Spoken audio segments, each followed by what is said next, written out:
What's up, guys? What if your home could actually help you pay the mortgage? I'm gonna say that one more time. What if your home could actually help you pay the mortgage? In this week of Teach Me Tuesday, we're gonna break down house hacking. What does that mean? I know you probably heard that term, and in this episode, we're gonna break it down and get right into it. So, guys, let's jump right into this topic. First, Love it. what exactly is house hacking? Well, we hopping right in this thing today. Let's go. Mhm. So, I mean, I guess I start us off here. So, pretty much, I think people use the term house hacking as when, especially if you're a first time buyer, you haven't, purchased before, maybe not own any real estate or something like that, and you're purchasing a house as your primary residence. But Yeah. at the same time, you're also trying to maximize your, profit that you can make, or maybe, some residual income by either doing some house hacking by renting the rooms within the Mm, property or mm, by purchasing a multi-unit property, whether it's a duplex or something like mm, that, living in one, renting out the other. So it's pretty much when you're finding a more creative way to get someone else to pay that mortgage for you. Okay. So I guess what does that really look like? Um, I remember when I guess we brought it. Well, when I rented my first place, it was a when we were in college. It was Because a a duplex. Hmm. no. The first one was a quadplex. It was a mm, quad Oh, unit, yeah, yeah, yeah. I forgot about that. Yes. 1 bedroom quad unit, and so it was it was 4 units total. So mhm, what if we could have if today we would have bought that quad unit, lived in one, and Hmm. charged rent for the other three. mm, Yeah. Not only we would have probably covered our mortgage and mhm. maybe had some profit in that as well. We wouldn't even have to pay for where we stayed. It would pay for itself. So that's what it looks like, I guess, in a natural sense. Mm, Um, mm. That's so yeah. good. So, but do you? I know with certain loan types, right? Um, do you have to live in it for it to be a house hack? What do That's you a think about great that? question. Look at you asking the question. So, to Mm, be honest, you're right. It's going to depend on the loan. It's going to depend on how much money you're trying to spend. So, most people who are buying a house as their, my air quotes, primary residence, mhm, most people decide or declare that they're going to live in one unit because the down payment is a lot cheaper. So either mm, you could, if you were a veteran or you doing USDA, you could qualify for no money down type thing. If you were, definitely a first time buyer, you can kind of get away with putting down that 3 to 3.5% or something like that. Because if you truly decided not to live in any of the multi units or anything like that, then it's not considered your primary residence and the down payment would be higher. Either you have to put down 10% if it's a second home, 15 to 20% if they truly want to call it an investment property, or a rental property. So the down payment's that's a lot higher. So when we talk about house hacking and how you can basically live for less, it would be more advantageous for you to truly occupy one of the units, at least for the first year, so that you can curb your out of pocket costs and pretty much live for free. Mhm. mm. You know, Yeah. Well, I had some clients that have done this before. One in particular, and it was a really good situation where he was a single guy. So let me put that out there. He was a single guy. He's like, hey man, I don't mind. Hey, I got a 5, 6 bedroom house. And he was like, if he had the parking arrangements outside a certain way, so he could live in the master. I mean, well, the primary bedroom. Okay, gotta say primary bedroom these days. Okay, um, primary bedroom, and he enjoyed his primary bedroom and bathroom, but he rented out the other rooms in the house, so Mhm. he was actually profiting at the end of the month after he paid his mortgage, insurance, light bill, water bill, all that stuff, and he was able to make money to live in the house he bought. So Mhm. don't get me wrong, you do share that space, so of course you don't have probably all the privacy you want, but if that's not a big deal for you, if you're like, hey man, I stay for free, and I make money. Yeah. This Hey. could be a cool house hack for some people out there that are thinking about doing this. I had a conversation with a young guy the other day. Very proud of him, man. He's looking to possibly get pre-approved. Now he's like, man, I'm thinking about buying a house, and he's like 24, right? Mhm. And I was like, bro, man, definitely think about house hacking. Especially young, don't got no Mhm. kids. Bro, you can be nimble with that. And I was like, man, think about buying a duplex or a quad or a triplex where you can even have your own privacy at that point, where you can stay Right. in one of the units, rent Mhm. out the other units, and make money at the end of the month, and stay mortgage free in your I own love home. that. Yeah, I so love, love, love that. So, what I'm hearing you say is that you don't have to be an investor necessarily in order to do this house hacking, right? So, it doesn't require you to kind of have all this experience or these portfolios of or properties, right?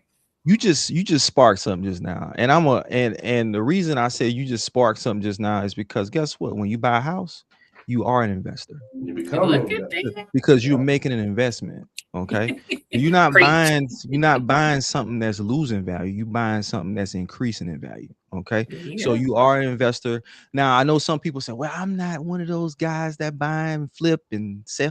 But you know what? You are an investor when you decide to purchase a house. So I'm I gonna love I'm gonna that. I'm gonna put that two Thank you cent for in there. that correction. So, you are an investor You when are Now, an you investor. now, decide to do now, this. I'm gonna jump in, and I'm not gonna. It's not. I'm not gonna call it devil's advocate, but Okay. let's also talk about the responsibilities that come along with house hacking, right? Absolutely. We can't forget it. But yeah, it's a great thing. It's going to help you, either live, mortgage free in a sense, or help you pay your mortgage. Mhm. But you also essentially become, somewhat of a landlord Mm-hmm. when you have other people living either with you Mm-hmm. in a single family home or a multi dwelling unit or Right. an accessory dwelling unit, whatever it looks like. Um, you have tenants. So you have to also, just take those things into consideration that, yeah, there's going to be, maybe more wear and tear on your home in the different spaces as opposed to those rooms not being used. There's nobody wearing out the carpet This or is the true. bathrooms aren't being, they're being used more. So now you Absolutely. gotta update the toilet, replace parts of the toilet more often and stuff like that. So, remember those things as well, and make sure you're prepared to address those things, and also that you're financially preparing. If you need to make certain repairs or whatever, just take all things into consideration. But man, house hacking, I wish. I wish, of Wish course, I we knew. always say, I wish I knew now what I knew, I wish I knew then what I know now. Right. Right. Because Right. that would have definitely been the way to go, man. Especially when you're in college, you going your homeboys hanging out at your house anyway. Well, y'all might as well move in here. They spend the night. You might as well pay rent. So, Right. But you got But a you good point. Go ahead. Yeah, Go ahead, Wilmer. I'm seeing a lot more people do that now. Okay, I'm seeing parents actually jumping on the bandwagon I like that. with their Mhm. college students that they're mhm. Yeah. sending to college, right? Instead of putting them and spending money on your room and board like that, okay, they're buying property Right. like a condo with multiple bedrooms or even houses. I took some parents out the other day. It's like, yeah, well, we thinking about buying this for our son, and guess what? He's gonna have two more bedrooms that he can possibly rent out to maybe some of his friends, his responsible friends. Right. Mhm. So if you think about it like that, man, it's an amazing investment to do something like that while your kids are in college. And guess what? That house will appreciate. They can stay in that home for the 4, maybe 5 years, right? In college. Uh-huh. And then when right, when they decide when they graduate and they don't, hey, I got a job, got the new job in New York. I'm about to go get this nice paying job. He can sell that property and have some money, have a lump sum Yeah. of money to Yeah. maybe put in his pocket to maybe even pay off maybe some student loans, possibly. Look at that. So I it's like that. it's so many different things. I remember one of my clients did it. I was like, oh my goodness, I love that idea. So something to think about. Hmm. I love it. I mean, when I was in college, I went to South Carolina State University. Shout out to SC State. Bulldogs. And I Bulldog. lived in a property like that. It was right across the street from the campus. Mm. The lady that we rented from, she had Oh yeah, multiple what's your rooms, and name? she Shout out Miss uh, Ruby. that that we rented out there. And so like we moved off campus. It was cheaper to live off campus than it was to live on campus. In addition to that, property allowed, that living space, and we had some space there. So it is definitely, still a way to go. So let's jump Yeah, in before, our 15 minutes go by fast. Let's jump into it the does. financing options, right? Because Gavin, you kind of hit on the head a little bit early on. You kind of touched on it. But what kind of loans can a person typically do that may want to do this? Can any loan qualify to do something like this? I mean, it really it depends. Most situations and cases, VA, FHA, conventional loans, they all allow, for the purchase of a primary residence. Now, for multi-use, I mean, in terms of using it as allowing others to rent rooms in the home, as long as you are occupying that residence as a primary residence, then yeah, Mm. I Hmm. mean, it's your prerogative. Yeah. And then the flip side to that is that with certain programs, um, you can even use that expected income that you might be making from renting rooms out or renting the other units out to help you qualify. Mm. Say Now, that I'm one more not time. I'm not saying that if you charging $1,000 of rent per room, and you have 3 rooms available, that from a lending standpoint, oh well, that's $3,000 we can help you qualify with. No, there's um, certain parameters that go along with that may reduce that number in terms of qualifying. But Mm. the gist of it is that it can help you qualify for you know the property that you really want to buy, or the opportunity that you really want to invest in. Mm. So check out what your ask your lender what your options are, so that we can approve you and look at what it looks like. Hey, based on rents in this area, and based on what this home this market says you can rent for, we can qualify you and increase your buying power or your pre-approval amount to get the home that you really want. So Mm. That's good. That's good stuff, man. That is very, very good stuff. Well, guys, you got it. I mean, so you definitely can, put this strategy to the test. If you are a first-time home buyer, or if you're looking to, to really just dive in or jump into the real estate market to kind of see what your options are, and potentially, become a landlord or real estate investor in the process of mhm. doing so, definitely take that leap of faith, because it's definitely options out there. Now, one thing that we didn't say, but I want to kind of maybe give a little bit of a disclaimer, not all programs, but there are some down payment assistance programs that will allow you to purchase a multi-unit property and do exactly this. And there are some programs that will not. So you just got to, once again, like Gavin mentioned, make sure you speak to your lender and ask those specific questions, have some savings, make sure you're prepared, so flexible, and be able to have some options there for you as well.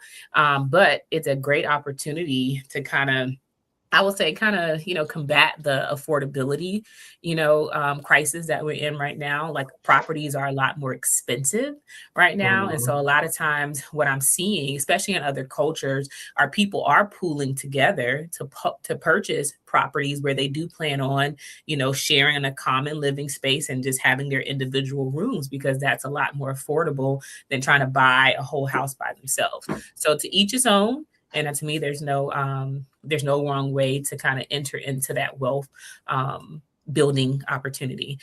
So guys, you have anything else I want to add before we wrap up? This was such a great topic. And I love when we can give some great little nuggets like this. I like what you said last though. Use the W word, wealth, right? Mhm. If that's something you desire to do. I was listening to, I don't know if y'all just heard about the Invest Fest Mhm. that's down there in Atlanta. In And the Atlanta, guy, yeah. yeah, the guy was bringing up the different ways to become wealthy. And guess what was one of them? It was real estate.